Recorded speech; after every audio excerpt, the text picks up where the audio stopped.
বলেছে চাকরির যে বেতন, এই বেতন হচ্ছে একটা বিষ, যে বিষ দিয়ে মানুষের স্বপ্নকে বিক্রি করে দেয়।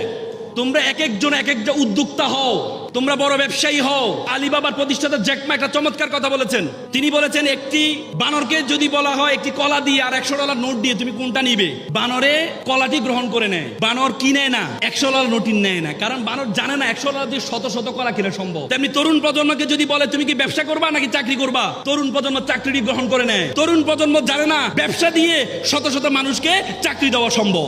এই জন্য তোমরা ব্যবসা করবা। ইসলামের যে 12 জন আশারে মুবাশশারা 10 জন যারা জান্নাতের সুসংবাদ পেয়েছে, তাদের মধ্যে 8 জন ছিলেন ব্যবসায়ী।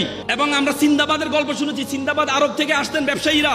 আজকে আমাদেরকে বলেছে ফকির থাকো, আমাদের মাথায় ঢুকিয়ে দেওয়া হচ্ছে ফকির থাকো, চাকরি করো। কিন্তু না, ইসলামের আল্লাহর রাসূল একটা ব্যবসার কথা কুরআনে সরাসরি আছে, সেটি হচ্ছে ব্যবসা। বলেছে আহাল্লাল বাইয়া, এই বেতন হচ্ছে একটা বিষ, যে বিষ দিয়ে মানুষের স্বপ্নকে বিক্রি করে দেয়।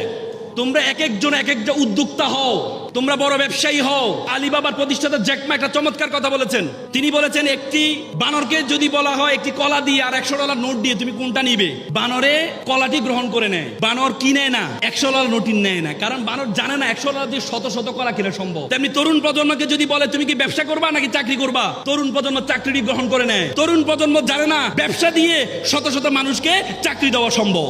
এই জন্য তোমরা ব্যবসা করবা। ইসলামের যে 12 জন আশারে মুবাশশারা 10 জন যারা জান্নাতের সুসংবাদ পেয়েছে, তাদের মধ্যে 8 জন ছিলেন ব্যবসায়ী।